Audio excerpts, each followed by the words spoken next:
നമസ്കാരം. CPIM നേതാവ് KJ Shine ടീച്ചർക്കും KN ഉണ്ണികൃഷ്ണൻ MLA-ക്കുമെതിരെ സൈബർ ഇടങ്ങളിൽ നടക്കുന്ന ആക്രമണം വീണ്ടും ഒരിക്കൽ കൂടി നമ്മുടെ സമൂഹത്തിന്റെ ജീർണതകൾ പുറത്തു കൊണ്ടുവന്നിരിക്കുന്നു. വനിതാ നേതാവിന്റെ വീട്ടിൽ വെച്ച് ഒരു CPIM MLA-യെ ഭർത്താവും നാട്ടുകാരും കയ്യോടെ പിടികൂടിയ പത്രവാർത്തയ്ക്കൊപ്പമാണ് ഇരുവരുടെയും ചിത്രങ്ങൾ വെച്ച് സൈബർ ഇടങ്ങളിൽ തേജോവധം ചെയ്തത്. വ്യക്തി സ്വാതന്ത്ര്യമോ അവകാശങ്ങളോ അന്തസ്സോ പരിഗണിക്കാതെ അപവാദ കഥകളുടെ ചരടിൽ കെട്ടിയിട്ട് പൊതുയിടങ്ങളിൽ അവഹേളിക്കുന്ന മൂന്നാം കിട മനോവൈകല്യങ്ങൾക്ക് ഇരയാകേണ്ടി വന്ന ധാരാളം പേരുണ്ട് നമ്മുടെ നാട്ടിൽ.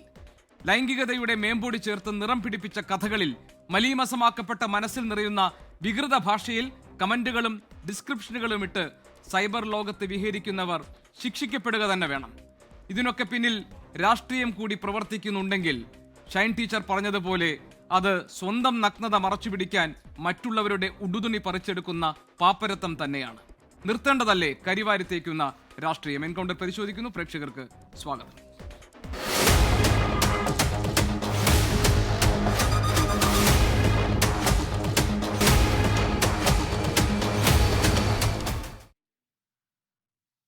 ആരോപണങ്ങളും അപവാദ കഥ പ്രചരിപ്പിക്കപ്പെടുകയും ഒക്കെ ചെയ്ത സാഹചര്യത്തിൽ നിയമ നടപടികളുമായി മുന്നോട്ടു പോകാൻ ഒരുങ്ങുകയാണ് CPIM നേതാവ് ശ്രീമതി KJ ഷൈൻ. ഇതിന്റെ ഭാഗമായി മുഖ്യമന്ത്രിക്കും പോലീസ് മേധാവിക്കും ഒക്കെ ഇതിനോടകം തന്നെ പരാതി നൽകിക്കഴിഞ്ഞു. ഇതുവരെ സമൂഹ മാധ്യമങ്ങളിലൂടെ പ്രചരിപ്പിക്കപ്പെടുന്ന മുഴുവൻ വിവരങ്ങളും ശേഖരിച്ച് തെളിവുകളുടെ അടിസ്ഥാനത്തിലാണ് ഈ പരാതികൾ നൽകിയിരിക്കുന്നത്. ആ അർത്ഥത്തിൽ ഇന്ന് CPIM നേതാവ് ശ്രീമതി KJ ഷൈൻ ഈ വിഷയത്തിലെ പരാതിക്കാരിയാണ്. KJ ഷൈൻ ഇന്ന് നമ്മുടെ ഈ ചർച്ചയിൽ പങ്കെടുക്കാനുണ്ട് അതിഥിയായി. ഒപ്പം തന്നെ പ്രാദേശിക കോൺഗ്രസ് നേതാവ് ഗോപാലകൃഷ്ണന്റെ ഫേസ്ബുക്ക് പോസ്റ്റിലൂടെയാണ് ഇത്തരത്തിലുള്ള കഥകൾ പുറത്തു വരാൻ തുടങ്ങിയത്. ഗോപാലകൃഷ്ണൻ ഇന്ന് ഈ ചർച്ചയിൽ പങ്കെടുക്കാം എന്ന് ഉറപ്പ് നൽകിയതാണ്. പക്ഷേ ഞങ്ങളുടെ പ്രതിനിധികൾ അദ്ദേഹത്തിന്റെ വസതിയിൽ ചെന്നപ്പോൾ അദ്ദേഹം അവിടെ ഇല്ല. അദ്ദേഹം മറ്റ് എവിടേക്കോ മാറിയിരിക്കുന്നു എന്നാണ് മനസ്സിലാക്കാൻ കഴിഞ്ഞത്. ഏതായാലും അദ്ദേഹം ഇന്ന് ഈ ചർച്ചയിൽ പങ്കെടുക്കാൻ ഉണ്ടാകില്ല എന്നാണ് കരുതേണ്ടത്. അഭിഭാഷക അഡ്വക്കേറ്റ് ആശ ഉണ്ണിത്താൻ നമ്മളോടൊപ്പം ഉണ്ട്. അതോടൊപ്പം തന്നെ സാമൂഹിക നിരീക്ഷയും ഡോക്ടറുമായ ഡോക്ടർ സൗമ്യ സരിൻ ഇന്ന് ഈ ചർച്ചയിൽ പങ്കെടുക്കും. സാമൂഹിക നിരീക്ഷകൻ ശ്രീ രാഹുൽ ഈശ്വറും ഇന്ന് നമ്മളോടൊപ്പം ഈ ചർച്ചയിൽ പങ്കെടുക്കാൻ ഉണ്ട്. ശ്രീമതി KJ ഷൈൻ, പൊതുപ്രവർത്തക എന്ന നിലയിൽ, രാഷ്ട്രീയ പ്രവർത്തക എന്ന നിലയിൽ, വിവിധ സംഘടനകളുടെ തലപ്പത്ത് പ്രവർത്തിച്ച ആൾ എന്ന നിലയിലൊക്കെ ജീവിതത്തിൻ്റെ വിവിധ ഘട്ടങ്ങളിലായി താങ്കൾ ഇതുപോലെ പല പല വെല്ലുവിളികളും പല പല പ്രതിസന്ധികളും ഒക്കെ അതിജീവിച്ചിട്ടുണ്ടാകും. അതിനേക്കാളൊക്കെ ഉപരിയായി വീട്ടമ്മ എന്ന നിലയിൽ, സ്ത്രീ എന്ന നിലയിൽ, ഭാര്യ എന്ന നിലയിലൊക്കെ മാനസികമായി താങ്കളെ തകർത്തുന്ന ഒന്നായി ഈ അപവാദ കഥ പ്രചരണം മാറിയിരുന്നു. മാനസികമായി എത്രത്തോളം താങ്കളെ ഇത് ബാധിച്ചിരുന്നു?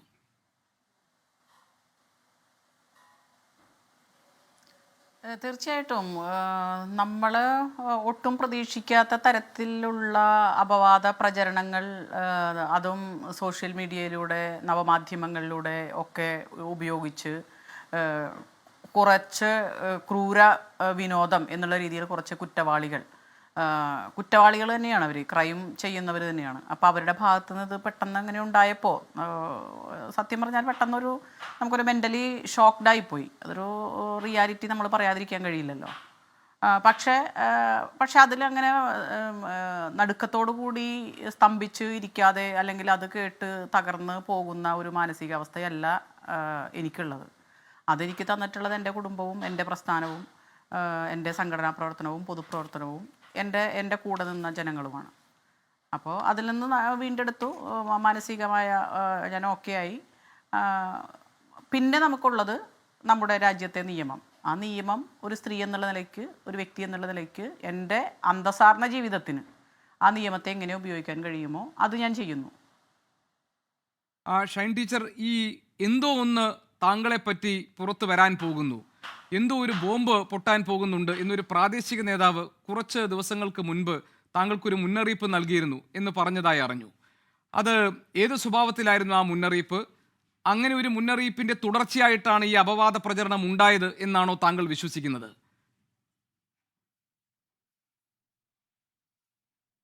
തീർച്ചയായിട്ടും ഞാനൊരു പബ്ലിക് മീറ്റിങ്ങിന് സ്റ്റേജിലിരിക്കുമ്പോഴാണ് എൻ്റെ കൂടെ ഇരുന്ന എൻ്റെ ഒരു കോൺഗ്രസിൻ്റെ ഒരു പ്രവർത്തകൻ, അത് എൻ്റെ ഒരു സഹപ്രവർത്തകൻ എന്ന് വേണമെങ്കിൽ പറയാം. ഞങ്ങളിപ്പോൾ ഇവിടുത്തെ പ്രാദേശിക കോൺഗ്രസ് പ്രവർത്തകരൊക്കെ ആയിട്ട് നല്ല ബന്ധത്തിൽ പോകുന്നവരാണ്.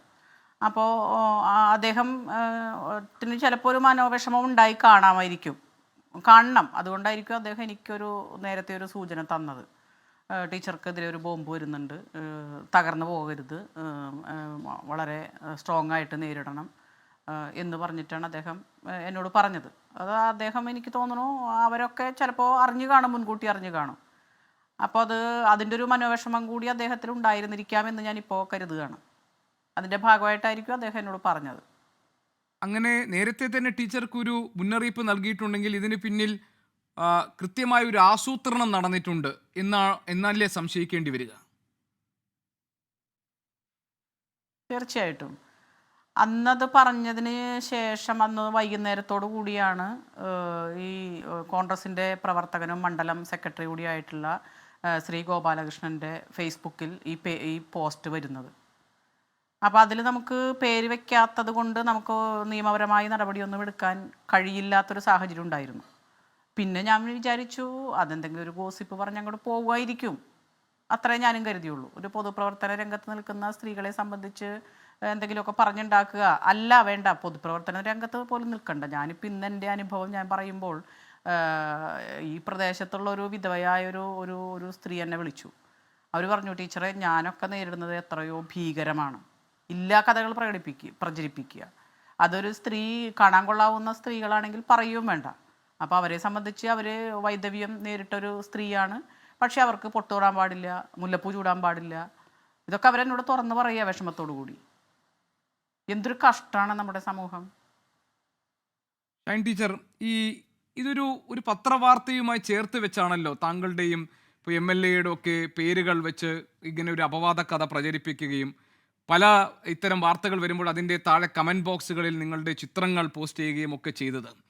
യഥാർത്ഥത്തിൽ തുറന്നു പറഞ്ഞാൽ ഇന്ന് ഈ വിഷയം ചർച്ചയ്ക്ക് എടുക്കുന്നതിന് മുൻപ് പലവട്ടം ഈ ഒരു വിഷയം ചർച്ചയിലേക്ക് കൊണ്ടുവരുന്നതിനെ കുറിച്ച് ഒരു ആലോചന തന്നെ ഞങ്ങൾക്കിടയിലുണ്ടായി. കാരണം ഇത് ഏത് തരത്തിലാണ് കേരളത്തിൻ്റെ പൊതുസമൂഹം ഈ ചർച്ചയെ സ്വീകരിക്കുക, അല്ലെങ്കിൽ ഇതിൻ്റെ തുടർന്ന് ഇനി എന്തൊക്കെയാണ് സമൂഹ മാധ്യമങ്ങളിൽ വരാൻ പോകുന്നത് എന്നൊക്കെ. കാരണം നമുക്കറിയാം ഈ വിഷയം ചർച്ചയ്ക്ക് എടുക്കുമ്പോൾ അതുകൊണ്ട് തന്നെ ഇത്തരത്തിലുള്ളൊരു പ്രവണത, അത് ബോധപൂർവം പ്രത്യേകിച്ച് സ്ത്രീകളെയൊക്കെ ഉൾപ്പെടുത്തി കഥകൾ മെനയുക, അത് പ്രചരിപ്പിക്കുക, അതിൻ്റെ ഭാഗമായി പിന്നീട് അവരെ സമൂഹ മാധ്യമങ്ങൾ തേജോവധം ചെയ്യുക, ഇത് ധാരാളമായി കേരളത്തിൽ സംഭവിക്കുന്നുണ്ട്. അത് വിദ്യാസമ്പന്നരായ ചെറുപ്പക്കാർ വരെ ഇതിൻ്റെ ഭാഗമാകുന്നുമുണ്ട്.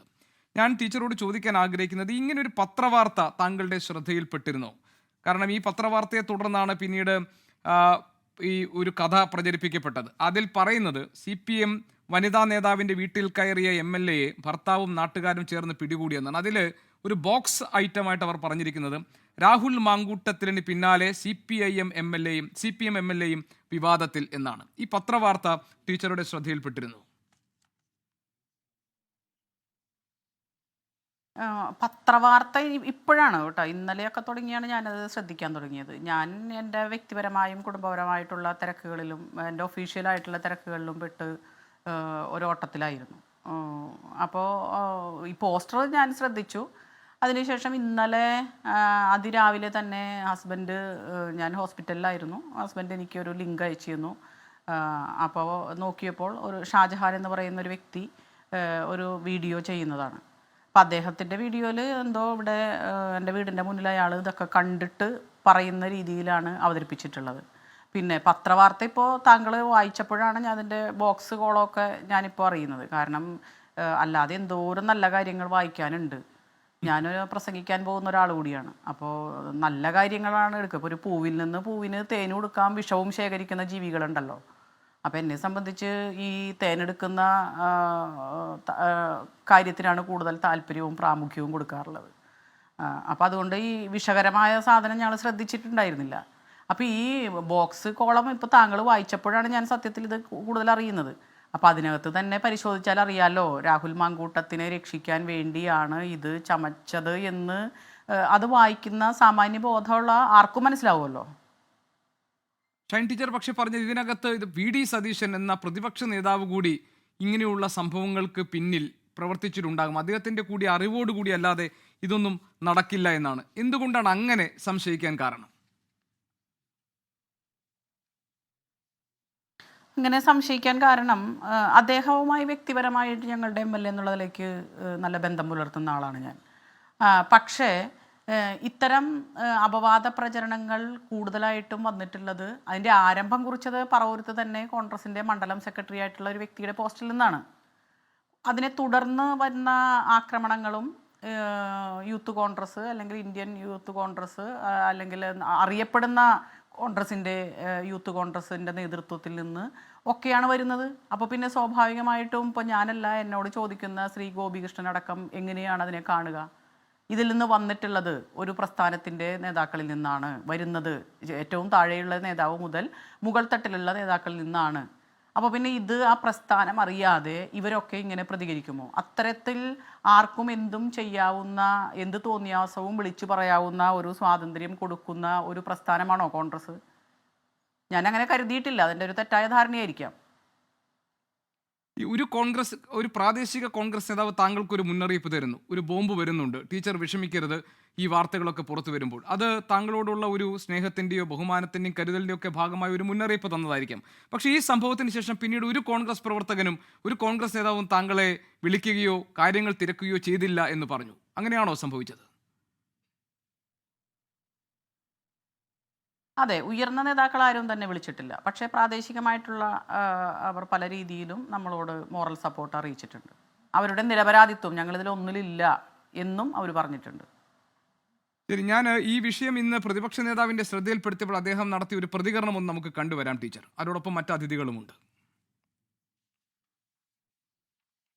വി.ഡി. സതീശൻ്റെ പ്രതികരണം.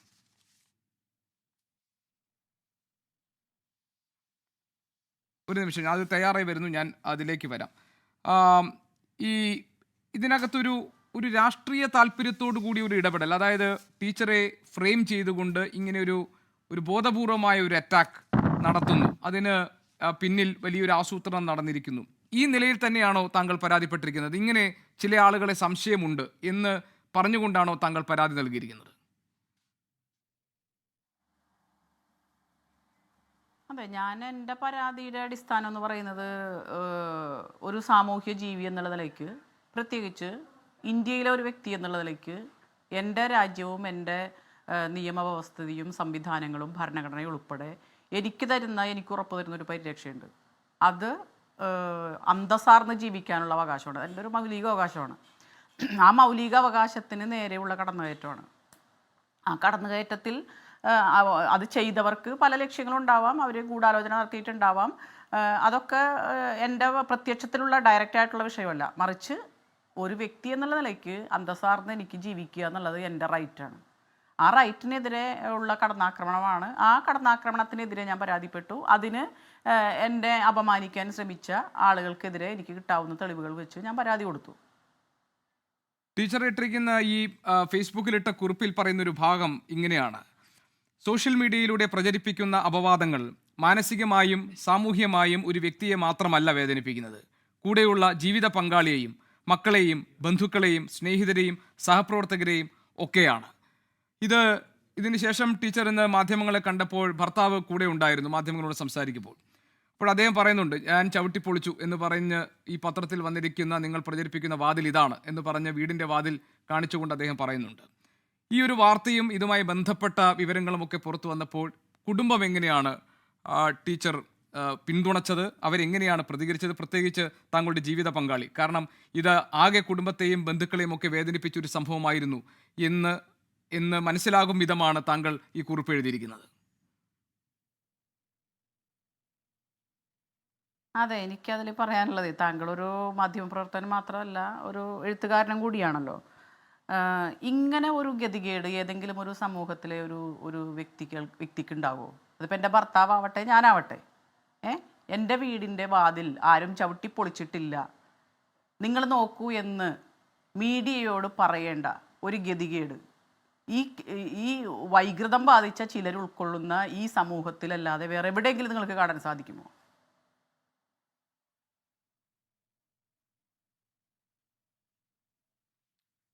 ശരിയാണ് ടീച്ചർ.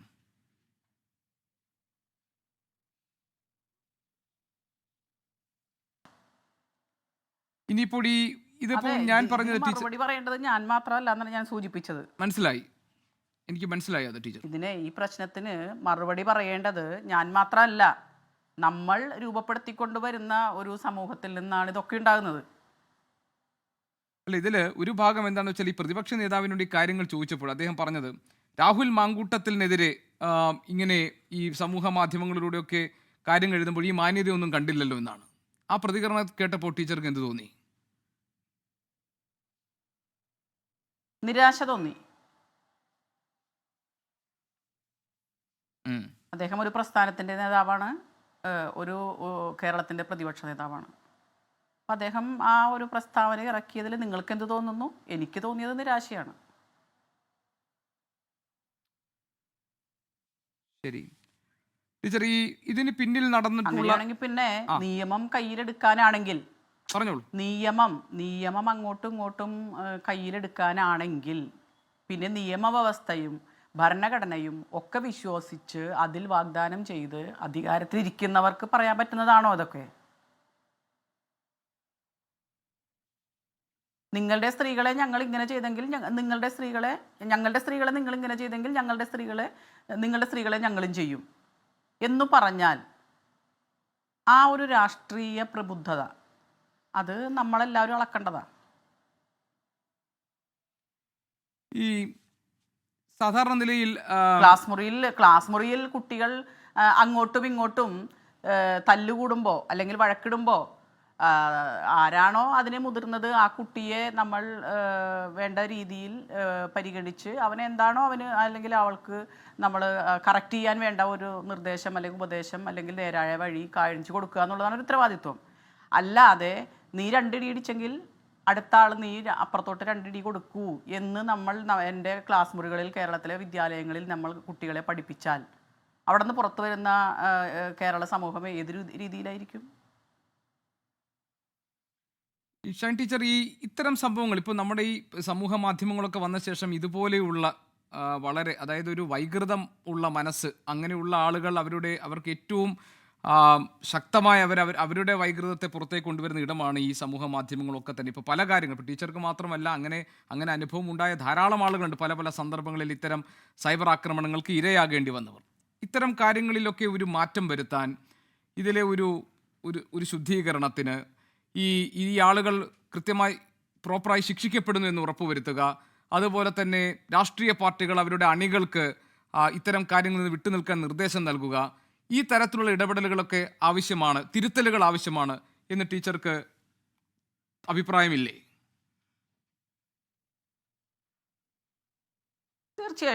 തീർച്ചയായിട്ടും അതൊരു ലീഡിങ് ക്വസ്റ്റ്യനാണ്, യെസ് ഓർ നോ ക്വസ്റ്റ്യനാണ്. അപ്പോൾ അതുകൊണ്ട് യെസ് എന്ന് പറഞ്ഞ് മാത്രം ഞാൻ അവസാനിപ്പിക്കാൻ ആഗ്രഹിക്കുന്നില്ല.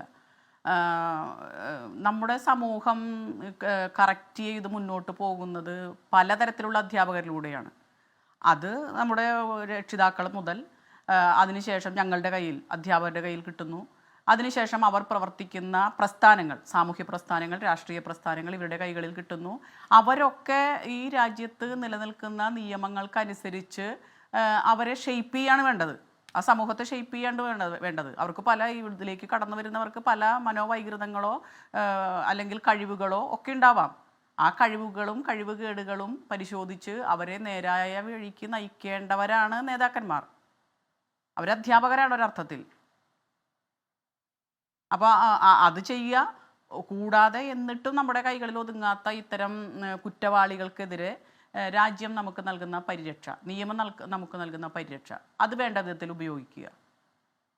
ഇപ്പോൾ ഇന്ത്യൻ ഭരണഘടനയിലും അതുപോലെ തന്നെ രാജ്യത്തെ ന്യായ സംഹിതകളിലും നമുക്കുള്ള പ്രൊട്ടക്ഷനും കാര്യങ്ങളും ഒക്കെ ഉണ്ട്. പക്ഷെ അതിന് ജീവൻ വെപ്പിക്കുന്നത് ആരാ? അതിന് ജീവൻ വെപ്പിക്കുന്നത് നമ്മൾ ജീവിതത്തിലൂടെ കടന്നു പോകുമ്പോൾ, ജീവിത പ്രതിസന്ധിയിലൂടെ കടന്നു പോകുമ്പോൾ ആ പ്രതിസന്ധികൾക്കകത്ത് ഒരു താങ്ങായി നമ്മുടെ നിയമത്തെ നമ്മൾ ഓരോരുത്തരും ഉപയോഗിക്കുമ്പോഴാണ് അതിന് ജീവൻ വെക്കുന്നത്. അങ്ങനെ ജീവൻ വെപ്പിക്കാൻ ഇതിന് വിക്ടിമൈസ് ചെയ്യപ്പെടുന്ന ആളുകൾ അതിന് തയ്യാറാവുക. അത്തരം കുറ്റവാളികളെ തിരുത്താനോ അല്ലെങ്കിൽ അവരെ ഒറ്റപ്പെടുത്താനോ അവർക്ക് എതിരായ നിലപാടുകൾ സ്വീകരിക്കാനോ രാഷ്ട്രീയ പ്രസ്ഥാനങ്ങളും മുന്നോട്ട് വരണം. എന്നാൽ മാത്രമേ ഒരു കറക്റ്റായ സൊസൈറ്റി, എല്ലാവർക്കും എന്താ പറയുക, അന്തസ്സോടുകൂടി രാഷ്ട്രീയ പ്രവർത്തനവും സാമൂഹ്യ പ്രവർത്തനവും വ്യക്തിജീവിതവും ആസ്വദിച്ച് മുന്നോട്ട് പോകാൻ കഴിയുള്ളൂ. ഈ വിഷയത്തിൽ പ്രതിപക്ഷ നേതാവ് നടത്തിയ ഒരു പ്രതികരണമുണ്ട്, നമുക്കൊന്ന് കേൾക്കാം. ഇതുപോലത്തെ ഏത് കേസ് ഉണ്ടായാലും എൻ്റെ നെഞ്ചത്തോട്ട് കയറുന്നതിന് ആരെവിടെ ഈ കേസ്, ഇങ്ങനത്തെ കേസ് ഉണ്ടായാലും പ്രതിപക്ഷ നേതാവിൻ്റെ എൻ്റെ വീട്ടിലേക്ക് മാർച്ച് ഞാൻ എന്ത് ചെയ്തിട്ടാണ്? ഇതെങ്ങനെയാണ് ആദ്യം പുറത്തു വന്നതെന്ന് CPM അന്വേഷിക്കട്ടെ. കോൺഗ്രസ് ഹാൻഡിലൊക്കെ ഉണ്ടാകും. കാരണം കോൺഗ്രസ്സുകാർക്കെതിരായിട്ട് അവർ വ്യാപകമായ പ്രചരണം CPM ഹാൻഡിൽ നടത്തിയപ്പോൾ ഈ മാന്യതയൊന്നും ഉണ്ടായിരുന്നില്ലല്ലോ കഴിഞ്ഞ ഒരു മാസമായിട്ട്. കോൺഗ്രസ് നേതാക്കന്മാർക്കെതിരായിട്ട് CPM ഹാൻഡിൽ ഈ കാര്യങ്ങളൊക്കെ കൈകാര്യം ചെയ്തപ്പോൾ മനുഷ്യാവകാശ സംരക്ഷണം, സ്ത്രീ സംരക്ഷണം തുടങ്ങിയ വാക്കുകളൊന്നും ഉണ്ടായില്ലല്ലോ. വ്യാപകമായി ചെയ്തു. ഞാൻ അതിനെ ന്യായീകരിക്കുന്നില്ല. ഞാൻ അങ്ങനെ ചെയ്യരുത് എന്ന് പത്രസമ്മേളനം നടത്തി പറഞ്ഞ ആളാണ്. ഷൈൻ ടീച്ചർ, ഈ കാര്യങ്ങൾ, അതായത് ഇങ്ങനെയുള്ള ഈ കള്ളപ്രചരണമൊക്കെ പുറത്തു വന്നത് എങ്ങനെയാണ് എന്ന കാര്യം CPM അന്വേഷിക്കട്ടെ. ആദ്യം കോൺഗ്രസ് ഹാൻഡിലുകളിൽ ഉണ്ടാകും, സ്വാഭാവികമാണ്. കാരണം രാഹുൽ മാങ്കൂട്ടത്തിനെതിരെ വന്നപ്പോൾ ഈ മാന്യത കണ്ടില്ലല്ലോ എന്നാണ് പ്രതിപക്ഷ നേതാവ് പറഞ്ഞത്. പാർട്ടി അന്വേഷിക്കേണ്ട ഒരു വിഷയമാണിത് എന്ന് തോന്നുന്നുണ്ടോ ടീച്ചർക്ക്? അല്ല, അദ്ദേഹം അവസാനം പറഞ്ഞ പോയിന്റ് നമുക്ക് യോജിക്കാവുന്നതാണ്. അതായത് ഞാൻ അതിന് അനുകൂലമായി നിന്നില്ലല്ലോ, അദ്ദേഹം ചില നടപടികൾ കൈക്കൊണ്ടല്ലോ, ഓക്കെ. പക്ഷെ ബാക്കി പറഞ്ഞതിനോട് ഒരിക്കലും യോജിക്കാൻ കഴിയില്ല. അദ്ദേഹം സൂചിപ്പിച്ചു ഈ കാര്യങ്ങൾക്കൊക്കെ എൻ്റെ നെഞ്ചത്തോട്ട് കയറുന്നത് എന്തിനാണ്, എൻ്റെ വീട്ടിലേക്ക് മാർച്ച് നടത്തുന്നത് എന്തിനാണ്. കേവലം ഒരു സതീശൻ എന്നുള്ള വ്യക്തിയാണെങ്കിൽ ആരെങ്കിലും അദ്ദേഹത്തിൻ്റെ വീട്ടിലേക്ക് പോകുമോ? നിങ്ങൾ മാധ്യമങ്ങൾ അദ്ദേഹത്തോട് ചോദ്യം ചോദിക്കുമോ? എന്തുകൊണ്ടാണ് ചോദ്യം ചോദിക്കുന്നത്? അദ്ദേഹത്തിൻ്റെ പാർട്ടിയിൽപ്പെട്ട ഉത്തരവാദിത്തപ്പെട്ട ആളുകൾ ഇത്തരത്തിൽ അപവാദ പ്രചരണം നടത്തുമ്പോൾ അതിന് മറുപടി പറയേണ്ട ബാധ്യത അദ്ദേഹത്തിനുണ്ട്. അദ്ദേഹം ഒരു പൊസിഷൻ എന്താ പറയുക അലങ്കരിക്കുന്ന വ്യക്തിയാണ്. അദ്ദേഹം ഒരു പൊസിഷനുള്ള വ്യക്തിയാണ്, ഒരു സമൂഹം കൊടുത്തിട്ടുള്ളൊരു പൊസിഷനുള്ള വ്യക്തിയാണ്. ആ ഉത്തരവാദിത്വം നമുക്കൊരു അംഗീകാരം കൂടുന്തോറും സാമൂഹ്യമായ ഉത്തരവാദിത്വം സ്വാഭാവികമായി കൂടുമല്ലോ. അതുകൊണ്ടാണ് അദ്ദേഹത്തോട് ചോദിക്കുന്നത്. അദ്ദേഹം മറുപടി പറയാൻ ബാധ്യസ്ഥനാണ്. ഇനി ശ്രീ രാഹുൽ മാങ്കൂട്ടത്തിനെതിരെ ഉണ്ടായപ്പോൾ ഇത്തരം മനുഷ്യാവകാശ സംവാദങ്ങളും പ്രശ്നങ്ങളും ഉണ്ടായില്ലല്ലോ എന്ന് അദ്ദേഹം മറുചോദ്യം ചോദിച്ചു. രാഹുൽ ഈശ്വരനെതിരായിട്ടുള്ള സംഭവം എന്താണ് എന്ന് ഇപ്പോൾ ഇവിടെ വിശദീകരിക്കേണ്ടതില്ലല്ലോ. ഇപ്പോഴും അത് തീർന്ന ഒരു വിഷയമല്ലല്ലോ. അത് കോൺഗ്രസ്സുകാരായിട്ടുള്ള യുവതികളിൽ രാഹുൽ ഈശ്വർ രാഹുൽ മാങ്കൂട്ടത്തിൽ അപ്പോൾ അത് sorry very sorry, Rahul Easwar ഇവിടെ ഉണ്ട്, അത് കേട്ടുകൊണ്ടിരിക്കുന്നുണ്ട്. അപ്പോൾ സോറി രാഹുൽ ഈശ്വർ, ഞാൻ ആദ്യമായിട്ടാണ് അദ്ദേഹത്തിൻ്റെ കൂടെ പങ്കെടുക്കുന്നത്. ഓക്കെ, അപ്പോൾ ഒരു തെറ്റുപറ്റിപ്പോയതാണ്, ക്ഷമിക്കുക. അപ്പോൾ ഈ രാഹുൽ മാങ്കൂട്ടത്തിനെതിരെ വന്നിട്ടുള്ള ഇത്തരം എന്താ പറയുക നമ്മൾ ചർച്ച ചെയ്യുന്ന വിഷയം അത് ആരോപണം മാത്രമല്ലല്ലോ. ആരോപണമാണെങ്കിൽ ആരോപണമാണ് എന്ന് പറഞ്ഞൊഴിയാമല്ലോ. അപ്പോൾ അതിൽ നിന്ന് പുറത്ത് വരാൻ പറ്റാതെ ഒരു പ്രത്യേകമായ എന്താ പറയുക ഒരു കുരുക്കിൽപ്പെട്ടിരിക്കുകയാണ്. ആ കുരുക്കും സാധാരണ ഒരു പൊതുപ്രവർത്തകയ്ക്കെതിരായി ഇങ്ങനെ വ്യാജപ്രചരണം നടത്തുന്നതും ഒരേപോലെ എങ്ങനെയാണ് കാണാൻ സാധിക്കുക? മാത്രമല്ല, ഇതെനിക്ക് പ്രതിപക്ഷത്തുള്ള ഒരു വനിതയ്ക്കെതിരെ എന്നുള്ള രീതിയിലും തള്ളിക്കളയാൻ കഴിയില്ലല്ലോ. ഇപ്പോൾ പറഞ്ഞ സ്ത്രീകൾക്കെതിരായിട്ടുള്ള ആക്രമണങ്ങൾ കോൺഗ്രസ്സുകാരായിട്ടുള്ള വനിതാ നേതാക്കന്മാർ നേരിട്ട് നമ്മുടെ മുന്നിലില്ലേ? അപ്പം ഇതൊരു ശരിയായൊരു പ്രവണതയല്ല. സ്ത്രീകൾ പ്രതികരിച്ചാൽ അവരിവിടെ നിലനിൽക്കേണ്ടതില്ല. ഞങ്ങൾ പറയുന്നത് അനുസരിച്ച് മിണ്ടാതിരുന്നു കൊള്ളണം എന്നുള്ള ഒരു ഫ്യൂഡലിസ്റ്റ് ചിന്താഗതി വെച്ചു പുലർത്തുന്നതുകൊണ്ടാണ് അദ്ദേഹം ഇങ്ങനെ പറയുന്നത്. അല്ല ഷൈൻ ടീച്ചർ, ഞാൻ ചോദിച്ചത് ഇതൊക്കെ എങ്ങനെ പുറത്തു വന്നു എന്ന കാര്യം CPM ആദ്യം അന്വേഷിക്കട്ടെ എന്ന് അദ്ദേഹം പറയുന്നുണ്ട്. അല്ല, അദ്ദേഹം അവസാനമാണ് അത് പറയുന്നത്. ആദ്യം പറയുന്ന കാര്യങ്ങൾക്കാണ് ഞാൻ മറുപടി പറഞ്ഞത്. അല്ല, ഞാൻ ചോദിച്ചത് അദ്ദേഹം രാഷ്ട്രീയമായി ചോദിക്കേണ്ടവരോട് ചോദിക്കട്ടെ. അതിൽ ഞാൻ അല്ല, ഈ കള്ളപ്രചരണം നടത്തിയവരാരാണ്, ഇതിന് പിന്നിൽ പ്രവർത്തിച്ചവർ ആരാണ്? കാരണം ഈ പ്രചാരണം നടത്തിയ ഒരാളെയും ഞാൻ വെറുതെ വിടില്ല എന്ന് ടീച്ചർ പറഞ്ഞിട്ടുണ്ട്. ഇതിപ്പോൾ നിയമപരമായി നേരിടാൻ ഒരുങ്ങുമ്പോൾ ഇത് പാർട്ടി കൂടി അന്വേഷിക്കുന്ന ഒന്നാണെന്ന അഭിപ്രായമുണ്ടോ ടീച്ചർക്ക്? അല്ല, രാജ്യത്ത് നിലനിൽക്കുന്ന നമ്മളിപ്പോൾ ഒരു കാര്യത്തെക്കുറിച്ച് അന്വേഷിക്കാൻ എങ്ങനെയാണ് തീരുമാനിക്കുന്നത്? അത് തീരുമാനിക്കുന്നത് നമുക്കൊരു സംഭവം അതിൻ്റെ തെളിവ് കിട്ടുമ്പോഴാണ്. ആ തെളിവുകളെല്ലാം എനിക്ക് കിട്ടിയിട്ടുള്ളത് കോൺഗ്രസ് ഹാൻഡിലുകളിൽ നിന്നാണ്. കോൺഗ്രസിൻ്റെ ഏറ്റവും പ്രാദേശികമായ മണ്ഡലം സെക്രട്ടറി ഉൾപ്പെടെ അങ്ങോട്ട് മുകളിലേക്ക് ഇന്നും അപവാദ പ്രചരണം നടത്തിക്കൊണ്ടിരിക്കുന്ന യൂത്ത് കോൺഗ്രസിൻ്റെ നേതാവുണ്ടല്ലോ. അപ്പോൾ അവരൊക്കെ വേറെ ഏതെങ്കിലും രാഷ്ട്രീയ പാർട്ടിക്ക് വേണ്ടിയാണോ പ്രവർത്തിക്കുന്നത്?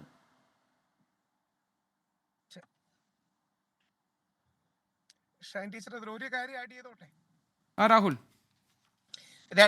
ഷൈൻ ടീച്ചർ രണ്ട് കാര്യങ്ങൾ. ഒന്ന്, മാഡത്തിന് 100% 101% പിന്തുണ. താങ്കളുടെ കുടുംബത്തിന്റെ ഫൈറ്റിന് എല്ലാവിധ പ്രാർത്ഥനകളും 101% പിന്തുണ നൽകുന്നു. ഞാൻ ഇടയ്ക്ക് പറഞ്ഞത് രാഹുൽ ഈശ്വർ എന്ന് പേര് മാറി പറഞ്ഞത് കൊണ്ടല്ല. ഇവിടെ ആർക്കെതിരെയും വ്യാജ പ്രചരണങ്ങൾ, മാഡം ഇപ്പം പറഞ്ഞതാണ് അതിന്റെ ക്രൂഷ്യൽ ഫാക്ട്, തെളിവ്, എവിഡൻസ് ഇതില്ലാതെ പ്രചരണം നടത്തുന്നാൽ വ്യാജ പ്രചരണമാണ്. അത് രാഹുൽ മാങ്കൂട്ടത്തിന്റെ കാര്യത്തിലാണെങ്കിലും അങ്ങനെയാണ്. രാഹുൽ മാങ്കൂട്ടത്തിനെതിരെ ഇതുവരെ പരാതി പോലുമില്ല. റിനി ആൻഡ് ജോർജ് യഥാർത്ഥത്തിൽ പരാതിക്കാരി മാറ്റി സാക്ഷിയാകുകയാണ് ചെയ്യുന്നത്. ഇവിടെ യഥാർത്ഥത്തിൽ നമ്മൾ 34 വർഷം മുമ്പ് ഇറങ്ങിയ സന്ദേശം സിനിമയിൽ നിന്ന് 1 ഇഞ്ച് മുന്നോട്ട് പോയിട്ടില്ല. ശങ്കരാടി പറയുന്നത് പോലെ എതിർ പാർട്ടിക്കാരെ സ്ത്രീ വിഷയം ഉപയോഗിച്ച് തേജോവധം ചെയ്യുക, പുതിയ ഭാഷയിൽ പറഞ്ഞാൽ പെണ്ണിനെ ബോംബാക്കി വെച്ച് തേജോവധം ചെയ്യുക, ഇതിനേക്കാൾ വലിയ എന്തെങ്കിലും സ്ത്രീ വിരുദ്ധതയുണ്ടോ? അതായത് പെണ്ണിനെ ബോംബായിട്ട് ഉപയോഗിക്കുന്ന ഒരു ബോംബ് വരുന്നുണ്ട് എന്ന് നമ്മുടെ രാഷ്ട്രീയക്കാർ അങ്ങോട്ടും ഇങ്ങോട്ടും പറയുന്നതിൽ പരം മനുഷ്യത്വ വിരുദ്ധമായ, സ്ത്രീ വിരുദ്ധമായ, ഭരണഘടനാ വിരുദ്ധമായ മറ്റെന്തെങ്കിലും ഉണ്ടോ? യഥാർത്ഥത്തിൽ നിങ്ങളെല്ലാം, ഞാൻ സാധാരണക്കാരനാണ്, കോൺഗ്രസും CPM-ഉം BJP-യും ഈ സ്ത്രീയെ ഉപയോഗിച്ച് ബോംബിന്റെ രാഷ്ട്രീയം കളിക്കുന്നത് നിർത്താനല്ലേ നമ്മൾ നോക്കേണ്ടത്?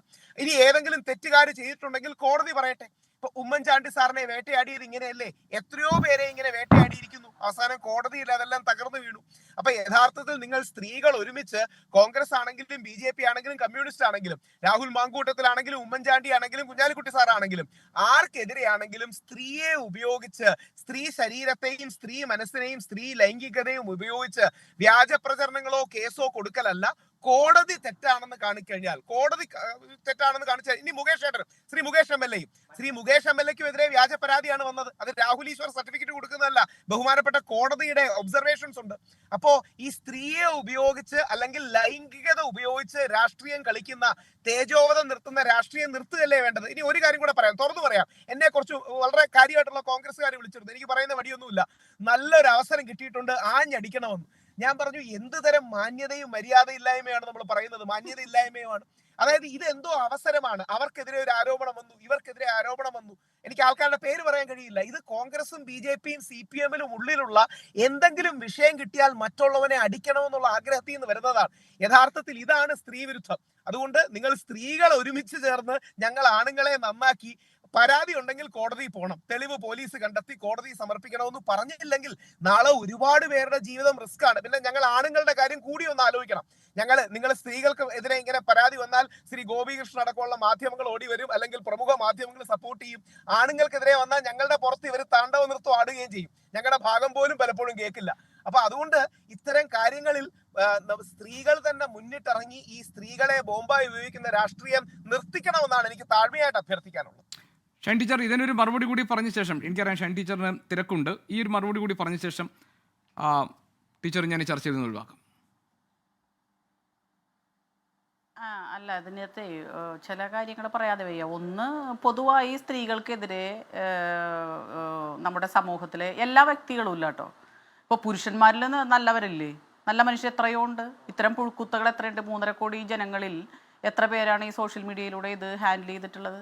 അപ്പോൾ അത് വളരെ ഒരു ചെറിയ ന്യൂനപക്ഷമാണ്. സ്ത്രീ വിരുദ്ധത നമ്മുടെ കുടുംബത്തിൽ നിന്നും, നമ്മുടെ സോഷ്യൽ ഏജൻസികളിൽ നിന്നും, നമ്മുടെ ഔപചാരിക സംവിധാനങ്ങളിൽ നിന്നും, നമ്മുടെ ഭരണകൂട സംവിധാനങ്ങളിൽ നിന്നും ഒക്കെ പരമ്പരാഗതമായി പിന്തുടർന്നു പോരുന്ന മൂല്യബോധത്തിൻ്റെ അടിസ്ഥാനമാണ്. പക്ഷെ അതെല്ലാം നമ്മൾ കറക്റ്റ് ചെയ്യുന്നത് നമ്മുടെ സാമൂഹ്യ പ്രവർത്തനത്തിലൂടെയും ജനാധിപത്യ രാജ്യമായ ഇന്ത്യക്കകത്ത് ഉള്ള നിയമങ്ങളും പുതിയ സംസ്കാരവും തുല്യതയും മനുഷ്യാവകാശങ്ങളും ഒക്കെ അംഗീകരിച്ചു പോകുന്ന ഒരു വ്യവസ്ഥിതി നമ്മൾ സ്വയം പരിശീലിപ്പിച്ചിട്ടാണ് നമ്മൾ മാറുന്നത്. ആ മാറ്റത്തെ ഉൾക്കൊള്ളാൻ ചിലർക്ക് കഴിയുന്നില്ല.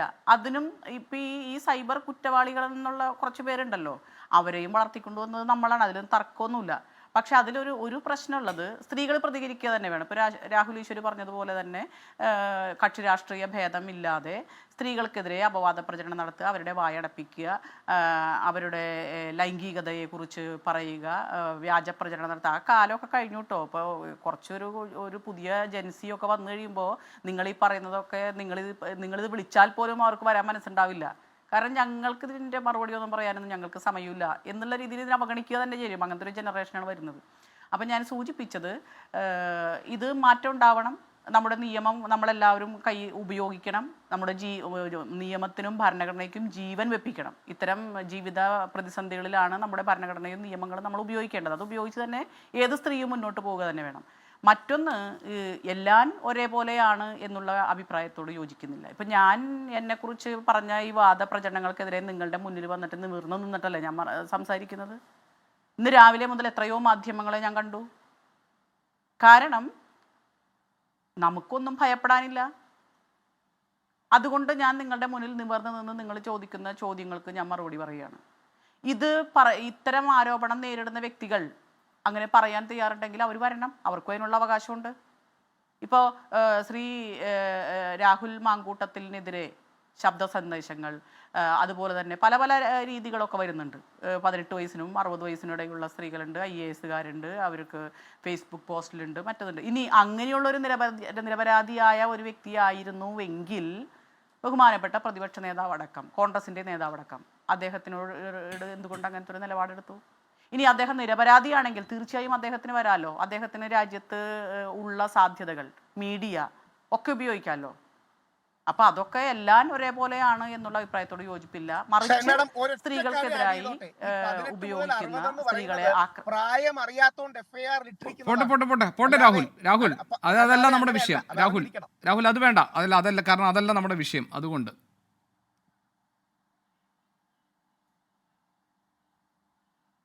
യെസ്, അപ്പോൾ അദ്ദേഹം വരണം. എന്തുകൊണ്ട് അദ്ദേഹം തലയിൽ മുണ്ടിട്ട് നടക്കുന്നു? അദ്ദേഹം നിരപരാധിയാണെങ്കിൽ അദ്ദേഹം വരട്ടെ. സഹർഷം സ്വാഗതം ചെയ്യുന്നു അദ്ദേഹത്തെ. പിന്നെ നിരപരാധിയായ ഒരു പാർട്ടി പ്രവർത്തകനെതിരെ എന്തുകൊണ്ട് ഇങ്ങനത്തെ ഒരു നിലപാട് പാർട്ടി കോൺഗ്രസ് എടുക്കുന്നു, അവരുടെ നിയമസഭാ കക്ഷി എടുക്കുന്നു? അതിനൊക്കെ മറുപടി പറയണ്ടേ? അപ്പോൾ അത് ഒരു വിഷയമാണ്. എല്ലാവരും ഒരേപോലെയാണ് എന്ന് സമ്മതിക്കാൻ കഴിയില്ല. അത് തെറ്റ് ചെയ്തവരാരാണെങ്കിലും ശിക്ഷിക്കപ്പെടണം, അതിന് യാതൊരു തർക്കവും. അല്ല ഷൈൻ ടീച്ചർ, അതിന് നിയമപരമായ വഴികളുണ്ട്. നിയമപരമായ വഴികളിലൂടെ അത് പോകട്ടെ, പോലീസ് അന്വേഷിക്കട്ടെ, പരാതികളുണ്ടെങ്കിൽ പരിശോധിക്കപ്പെടട്ടെ.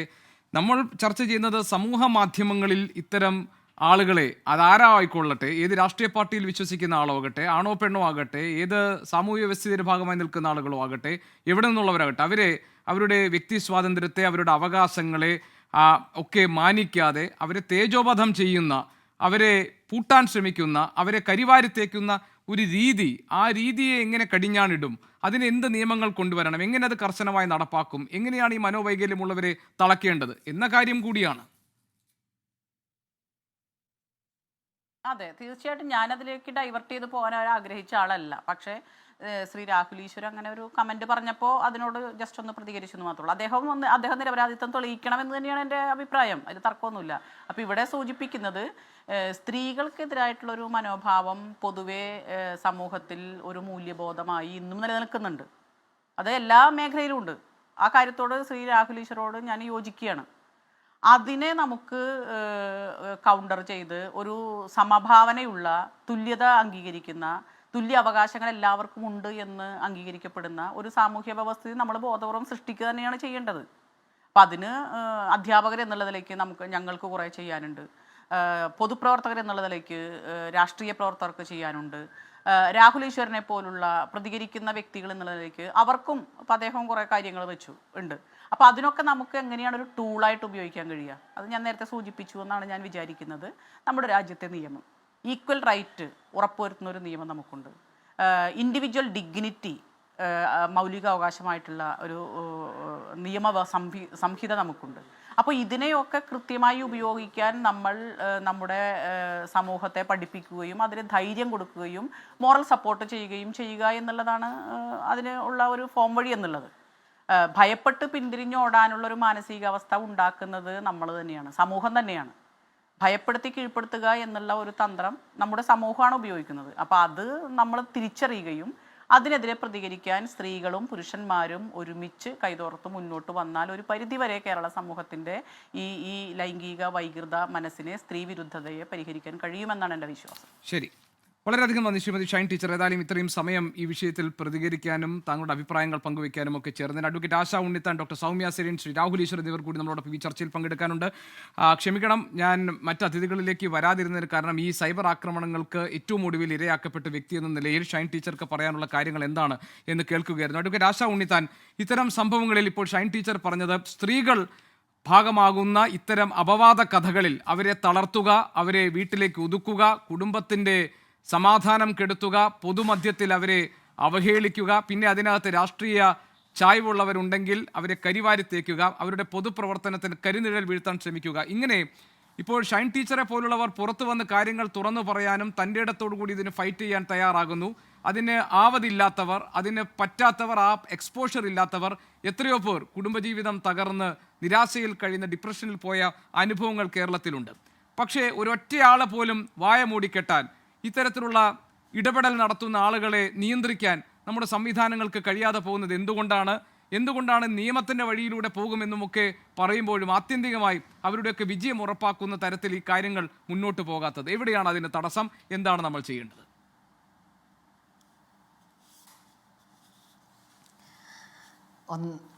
പ്രധാനമായിട്ട് ഷൈൻ ടീച്ചർ സംസാരിക്കുന്നത് ശ്രദ്ധിച്ചിരിക്കുകയായിരുന്നു. ടീച്ചർ കേരള സമൂഹത്തോട് സംസാരിച്ചത് മുഴുവനും എങ്ങനെ മാന്യമായി പെരുമാറണമെന്ന് മാത്രമാണ്. നമ്മുടെ നിയമങ്ങളെല്ലാം തന്നെ ഒരു പെരുമാറ്റച്ചട്ടമാണ് എന്ന് നമ്മൾ എല്ലാവരും പഠിച്ചാൽ നന്നായിരുന്നു തോന്നുന്നു. കാരണം ഈ നിയമങ്ങൾ അറിയാത്തത് കൊണ്ടല്ല, ഈ നിയമങ്ങൾ അറിയുകയും അത് പാലിക്കുകയും ചെയ്യേണ്ടത് ഓരോരുത്തരും ഉത്തരവാദിത്തമാണ്. ഇല്ലെങ്കിൽ നായയുണ്ട് സൂക്ഷിക്കുക, കടിക്കും എന്നൊക്കെ എഴുതി വെച്ചിട്ടുണ്ടല്ലോ, അതുപോലെ നിയമങ്ങളുണ്ട് സൂക്ഷിക്കുക, അത് കൃത്യമായി തന്നെ എടുത്തുപയോഗിച്ച് കഴിഞ്ഞാൽ അത് കടിക്കുന്നതിൻ്റെ ഫലം ചെയ്യും. അപ്പോൾ ഇവിടെ ടീച്ചറിന് നേരെ നടന്നിട്ടുള്ള അതിക്രമങ്ങൾ, ഓൺലൈനായിട്ടുള്ള അതിക്രമങ്ങൾ കൃത്യമായി തന്നെ നമ്മുടെ BNSൻ്റെ പുതിയ വരവ് അതിൽ സെക്ഷൻസ് പ്രകാരം എടുത്തിട്ടുണ്ട് കേസ്. മാതൃകാപരമായി തന്നെ പോലീസ് ഈ കാര്യത്തിൽ പ്രവർത്തിച്ചിട്ടുണ്ട്. കാരണം ടീച്ചറെ പോലെയുള്ള ഒരു ഇടതുപക്ഷ പ്രസ്ഥാനത്തിൻ്റെ നേതാവിൻ്റെ നേരെ ഇത്തരം കാര്യങ്ങൾ വരുമ്പോഴെങ്കിലും പോലീസ് ഏറ്റവും നല്ല രീതിയിൽ തന്നെ FIR ഇട്ട് കേസ് അന്വേഷണം നടത്തിയില്ലെങ്കിൽ പിന്നെ പോലീസിന് എന്തിനാണ് നമുക്ക്? അപ്പോൾ അതുകൊണ്ട് തന്നെ സാധാരണക്കാരായ സ്ത്രീകളുടെ നേരെയും ഇത്തരം അതിക്രമങ്ങൾ ഉണ്ടാകുമ്പോൾ ആ പോലീസ് നന്നായി തന്നെ ഇതുപോലെ തന്നെ പ്രവർത്തിക്കണം. അങ്ങനെയാണെങ്കിൽ ആ പോലീസിനെ നമുക്ക് കൃത്യമായി തന്നെ അഭിനന്ദിക്കാൻ സാധിക്കും. ഇവിടെ എൻ്റെ നേരെ നടന്ന പ്രശ്നങ്ങൾ തുറന്നു പറയുന്നു, അത് പോലീസിൽ പരാതിപ്പെടുന്നു, അത് മാധ്യമങ്ങളോട് വിശദീകരിക്കുന്നു, പൊതുജനങ്ങളോട് സംസാരിക്കുന്നു. ടീച്ചറോട് അഭിവാദ്യങ്ങളും അഭിനന്ദനങ്ങളും ടീച്ചർ അറിയിക്കാതെ വയ്യ, അതിനെ അറിയിക്കുന്നു. രണ്ടാമത്തെ ഒരു കാര്യം എന്ന് പറഞ്ഞാൽ രാഹുൽ മാങ്കൂട്ടത്തിൽ, അദ്ദേഹം ഒരു MLA ആണ്. അതിൻ്റേതായ ഒരുപാട് പ്രിവിലേജസ് അനുഭവിക്കുന്നുണ്ട്. അപ്പോൾ ഇത്തരം ആരോപണങ്ങൾ വരുന്ന സമയത്ത് ഒരു പ്രസ്ഥാനത്തിൽ നിന്ന് മാറ്റി നിർത്തുമ്പോൾ തന്നെ ഓട്ടോമാറ്റിക്കലി ഈ പ്രസ്ഥാനമാണ് ഇദ്ദേഹത്തെ MLA ആക്കുന്നത്. അപ്പോൾ ആ MLA സ്ഥാനത്ത് നിന്ന് സ്വയം ഒഴിഞ്ഞു പോകൽ ഒരു മര്യാദയാണ്. എന്നിട്ട് ഫേസ് ചെയ്യണം, കേസ് ഫേസ് ചെയ്യണം. എന്നിട്ട് കേസ് ഫേസ് ചെയ്തിട്ട് ഞാൻ തെറ്റ് ചെയ്തില്ല എന്ന് തെളിയിച്ചിട്ട് വരാൻ സാധിക്കണം. ഇതൊന്നും അദ്ദേഹം ചെയ്യുന്നില്ല. അപ്പോൾ ചോദിക്കും, മറ്റേ MLAയുടെ നേരെ ആക്രമണം അല്ലെങ്കിൽ പരാതി ഉണ്ടായില്ലേ, അദ്ദേഹം സ്ത്രീകളെ ആക്രമിച്ചില്ലേ, ഇദ്ദേഹം സ്ത്രീച്ചില്ലേ? ഇത് ഷട്ടിൽ കോട്ട് പോലെയാണ്. ഷട്ടിൽ കോട്ടിലിരുന്ന് നമ്മൾ ഇങ്ങനെ നോക്കാം, അങ്ങോട്ട് നോക്കാം. അപ്പോൾ കാണുന്നത് എന്താ? കോൺഗ്രസിനെ പറയുന്നു, അല്ലെങ്കിൽ BJP പറയുക, BJP പറയുന്നു. അപ്പോൾ നിങ്ങൾ മറ്റേ ഒളിമ്പിക് മെഡൽ വാങ്ങിയ കുട്ടികളുടെ നേരെ നടത്തിയ അതിക്രമം പറയാം. ഇങ്ങനെ പറഞ്ഞുകൊണ്ടേയിരിക്കലാണ് നമുക്ക് പറ്റുന്നുള്ളൂ. അപ്പോൾ അങ്ങനത്തെ രാഷ്ട്രീയ കണക്കെടുപ്പുകളും തല്ലുകൂട്ടങ്ങളും പറഞ്ഞിട്ട് കാര്യമില്ല. പക്ഷേ ഇവിടെ ക്ലിയറാണ്, ഞാൻ പ്രതികരിക്കുന്ന ഒരു സ്ത്രീയാണ്, ഞാനൊരു സാമൂഹ്യ പ്രവർത്തകയാണ്. രാഹുൽ മാങ്കൂട്ടത്തിൻ്റെ നേരെ ഉള്ള പരാതികൾ അല്ലെങ്കിൽ ആ ശബ്ദ റെക്കോർഡിങ്സ് വരുന്ന സമയത്ത് നമുക്കെല്ലാവർക്കുമുള്ള അഭിപ്രായങ്ങൾ നമ്മളുടെ വാള്, ഫേസ്ബുക്ക് വാളോ അല്ലെങ്കിൽ മറ്റേതെങ്കിലും സോഷ്യൽ മീഡിയ വാളുകളിൽ എഴുതിയിടുന്നു. അത് എനിക്ക് എഴുതാനുള്ള സ്ഥലമാണ്, ഞാനൊരു അഭിപ്രായം അവിടെ എഴുതുകയാണ്.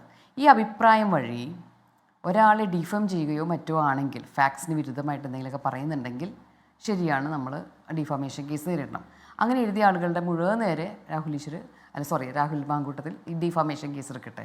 ഇത് തെറ്റല്ല, അതായത് അദ്ദേഹം ചെയ്തത് മുഴുവൻ ക്രൈമല്ല എന്നാണെങ്കിൽ. പക്ഷേ അത് തെളിയിക്കപ്പെടാൻ സമയമെടുക്കും. അപ്പോൾ ടീച്ചറോ അല്ലെങ്കിൽ ടീച്ചറെ പോലെയുള്ള ആളുകളോ ഒക്കെ ഇത് പ്രതികരിക്കും.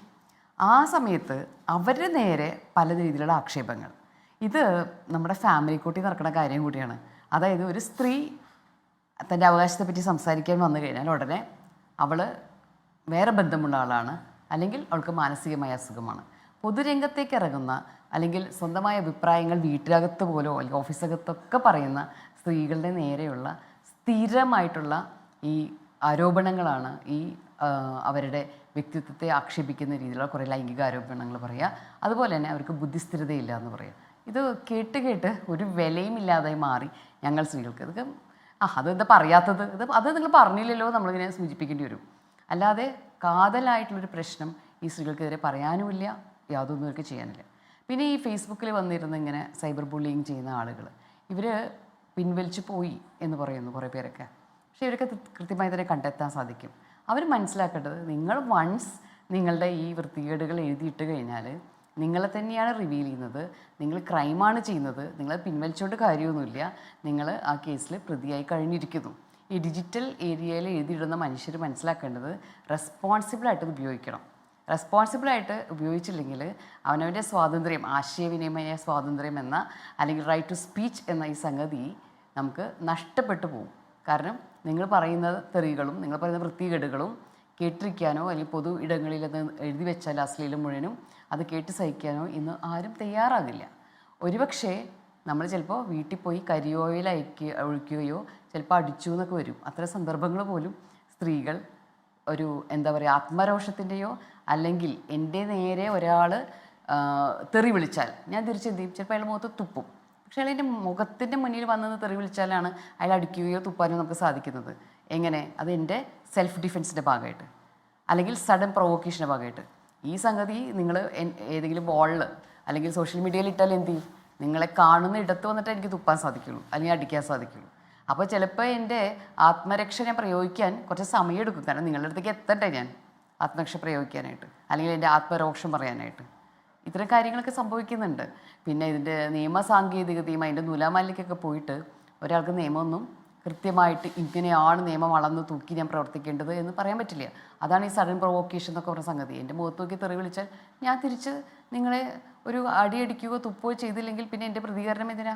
നാളെ വന്ന് മാന്യമായിട്ട് എൻ്റെ ഈ ചെവിയും കൂടി കാണിച്ചത് ഇവിടേക്കും കൂടി പറഞ്ഞോളൂ എന്നൊന്നും പറയാൻ നമ്മൾ തയ്യാറാവുമൊന്നുമില്ല.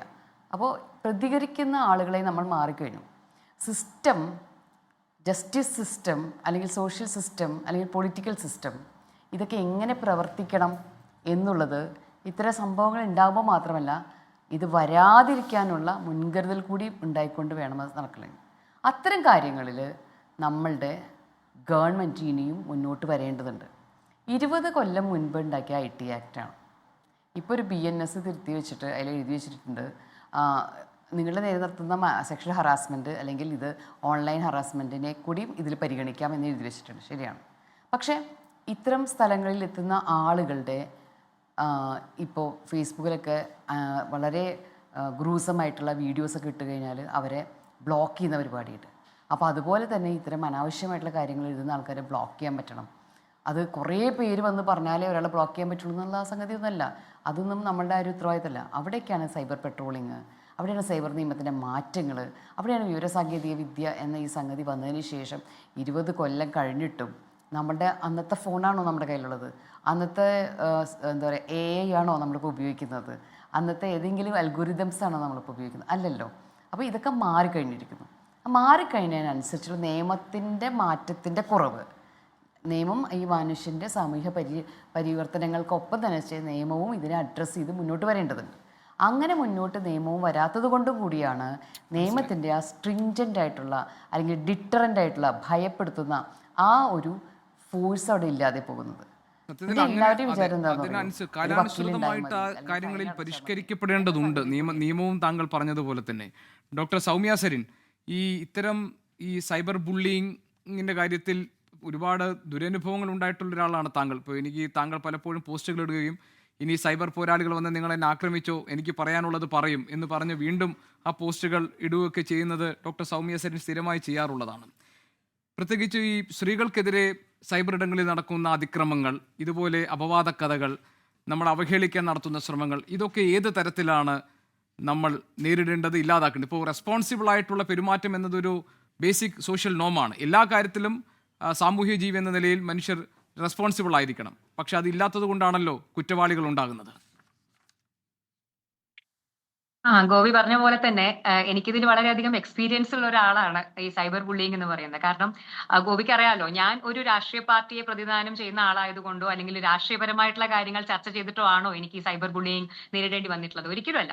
ഞാൻ എൻ്റെ സോഷ്യൽ മീഡിയ പ്ലാറ്റ്ഫോം ഉപയോഗിക്കുന്നത് എനിക്കറിയാവുന്ന, ഞാൻ ചെയ്യുന്ന എൻ്റെ തൊഴിലും എനിക്കറിയാവുന്ന എൻ്റെ വിദ്യ, അതായത് ഞാനൊരു കുട്ടികളുടെ ഡോക്ടറാണ്, അങ്ങനെയുള്ള മെഡിക്കൽ സംബന്ധമായിട്ടുള്ള കാര്യങ്ങൾ ജനങ്ങളിലേക്ക് എത്തിക്കാനും പിന്നെ എൻ്റെതായിട്ടുള്ള ചില ഇൻട്രസ്റ്റുകൾ ജനങ്ങളുമായിട്ട് പങ്കുവയ്ക്കാനും ഒക്കെയാണ്.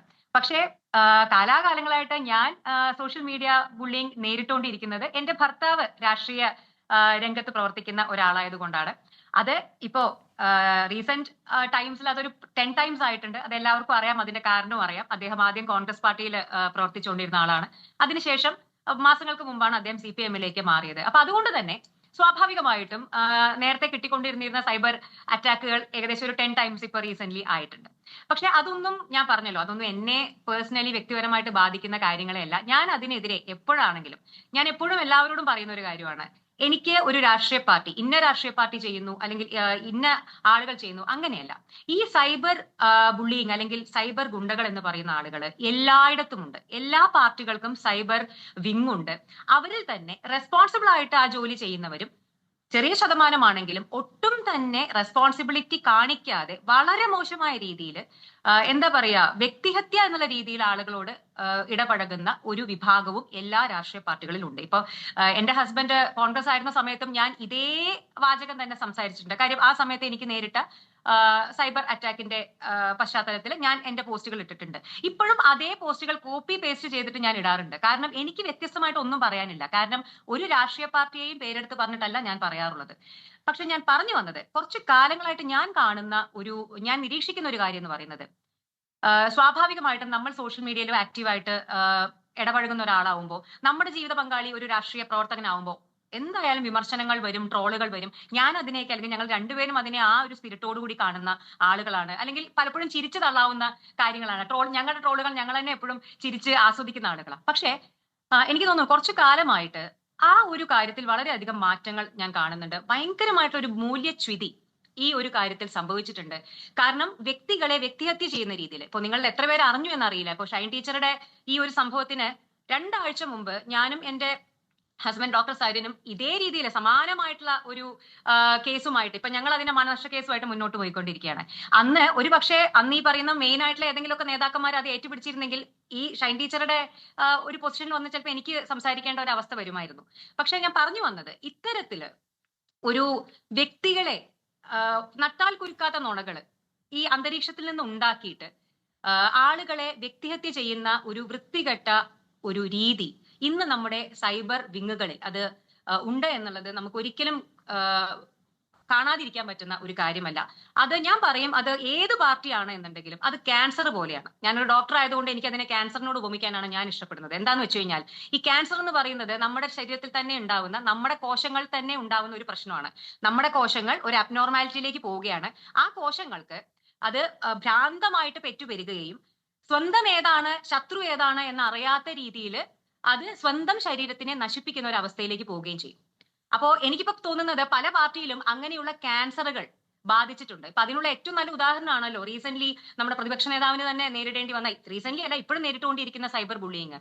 അപ്പോ അവരിൽ തന്നെ കുറച്ചു പേർ വെള്ളവും വളവും കൊടുത്ത് വളർത്തിയ ഒരു കുറച്ച് സൈബർ ഗുണ്ടകൾ, അവര് സ്വന്തം പാർട്ടിയിലെ ആളുകളെ തന്നെ, അതായത് അവർക്ക് ഹിതകരമല്ലാത്ത കാര്യങ്ങൾ അവർ ചെയ്യുമ്പോൾ, തീരുമാനങ്ങൾ എടുക്കുമ്പോൾ എന്ത് ചെയ്യണം എന്ത് ചെയ്യണ്ട എന്നുള്ള ആ ഒരു ഡിസ്ക്രിമിനേഷൻ പോലും നഷ്ടപ്പെട്ട് ഭ്രാന്തമായ ഒരു അവസ്ഥയിൽ ഒരു ക്യാൻസർ കോശങ്ങളൊക്കെ പെരുമാറുന്ന രീതിയിലാണ് സൈബർ ഗുണ്ടകൾ, അവരെ ഞാൻ അങ്ങനെ തന്നെ വിളിക്കാൻ ആഗ്രഹിക്കുന്നു, പ്രവർത്തിക്കുന്നത്. ഇത് ഏത് പാർട്ടിയാണ് എന്നുണ്ടെങ്കിലും അത് നല്ല ഒരു കാര്യമല്ല. ഇപ്പൊ ഷൈൻ ടീച്ചർ ഇവിടെ സംസാരിച്ചത്, ഞാൻ അത് എടുത്തു പറയുന്നത്, ഒരിക്കലും ഒരു CPM-ന്റെ ഒരു നേതാവ് എന്നുള്ള രീതിയിലല്ല ടീച്ചർ ഇവിടെ സംസാരിച്ചത്. ടീച്ചർ എന്താ പറഞ്ഞത്? വളരെ ഏത് പാർട്ടിയിലാണെങ്കിലും ഇത് നല്ലൊരു പ്രവണതയല്ല. ഇതിനെ നമ്മൾ തിരുത്തണം. നമുക്കും ഇതിൽ പങ്കാളിത്തമുണ്ട്. ഇങ്ങനെയുള്ള ചെറുപ്പക്കാർ അല്ലെങ്കിൽ ഇങ്ങനെയുള്ള ആളുകൾ നമുക്കിടയിൽ ഉണ്ടാവുന്നത് നമ്മുടെ ഉത്തരവാദിത്തം കൂടിയാണ്. അതിനെതിരെ എല്ലാവരും പ്രതികരിക്കണം എന്നുള്ളതാണ്. അത് തന്നെയാണ് എനിക്കും ഈ ഒരു കാര്യത്തിനോട് പറയാനുള്ളത്. പക്ഷെ ഒരു കാര്യം കൂടി പറയാതിരിക്കാൻ പറ്റില്ല. ഇപ്പൊ ഇങ്ങനെയുള്ള കേസുകൾ, അതിപ്പോ ഞങ്ങൾക്കെതിരെ വന്ന ആരോപണമായാലും ടീച്ചർക്കെതിരെയുള്ള ആരോപണമായാലും, ഇതൊക്കെ വരുന്ന ഒരു ടൈമിങ് അത് വളരെ ഇമ്പോർട്ടന്റ് ആണ്. അപ്പോ ഇതാരാണ് ചെയ്യുന്നത്, ഇതിന്റെ പിറകിലുള്ള ശക്തികൾ ആരാന്നുള്ളത് കുറച്ചൊക്കെ നമുക്ക് ഒരു കോമൺ സെൻസ് ഉപയോഗിച്ചു കഴിഞ്ഞാൽ മനസ്സിലാക്കാവുന്നതേ ഉള്ളൂ. പക്ഷെ വളരെ മോശമായിട്ടുള്ള ഒരു കാര്യമാണ്. അവനവന്റെ ഇടയിൽ തെറ്റുണ്ടെങ്കിൽ അത് തിരുത്തുകയാണ് വേണ്ടത്. അല്ലാതെ എന്റെ ഒരു കണ്ണിന്റെ കാഴ്ച പോയി മറ്റേ കണ്ണിന്റെ കാഴ്ച കൂടി കളയാം എന്നുള്ള ഒരു രീതി എന്ന് പറയുന്നത് വളരെ മ്ലേച്ഛമായ. രാഹുൽ പറഞ്ഞൊരു കാര്യമുണ്ട്, അതായത് സ്ത്രീകളെ പേര് പറഞ്ഞുകൊണ്ട് ഈ ലൈംഗിക ആരോപണങ്ങൾ, അപവാദ കഥകൾ ഉണ്ടാക്കുക, അതൊരു ബോംബ് എന്ന നിലയിൽ രാഷ്ട്രീയ പാർട്ടികൾ തന്നെ അതിനെ പ്രൊമോട്ട് ചെയ്യുകയും അത് വളരെ പരസ്യമായി പറയുകയും ഒക്കെ ചെയ്യുന്ന തരത്തിലേക്ക് തരംതാണ് പോകുന്ന ഒരു കൂടി നമ്മൾ കാണുന്നുണ്ട്. നമ്മൾ കാണുന്നതാണല്ലോ പലരുടെയും പ്രതികരണമൊക്കെ. മാത്രമല്ല, ഈ അടുത്ത കാലത്ത് വന്നിട്ടുള്ള എല്ലാ വിവാദങ്ങളും ഇങ്ങനെ സ്ത്രീകളുടെ പേരിൽ അവരെ മുന്നിൽ നിർത്തിക്കൊണ്ട് നടത്തുന്ന ഒരു പരസ്പരം ആക്രമണം കൂടിയായി മാറിയിരിക്കുന്നു. ഏറ്റവും മോശമായ ഒരു പ്രവണത. രാഹുൽ, ഞാൻ വരാം. രാഹുൽ, ഈ സ്ത്രീകൾ നേരിടുന്ന അതിക്രമങ്ങൾ പോലെ തന്നെ പുരുഷന്മാർ നേരിടുന്ന അതിക്രമങ്ങളൊക്കെ നിയമത്തിന് മുന്നിൽ തുല്യമായി തന്നെ പരിഗണിക്കുകയും പരിഹരിക്കപ്പെടേണ്ടതുമാണ് എന്ന അഭിപ്രായമുള്ള ആളാണല്ലോ രാഹുൽ. പക്ഷേ സ്ത്രീകൾ പ്രതിസ്ഥാനത്ത് വരുന്ന അല്ലെങ്കിൽ അവരെ പ്രതിസ്ഥാനത്ത് നിർത്തിക്കൊണ്ടുവരുന്ന കഥകളിലൊക്കെ അതൊരു ലൈംഗിക ആരോപണത്തിൻ്റെ സ്വഭാവത്തോടു കൂടിയാണ് അത് അവതരിപ്പിക്കപ്പെടുന്നത്.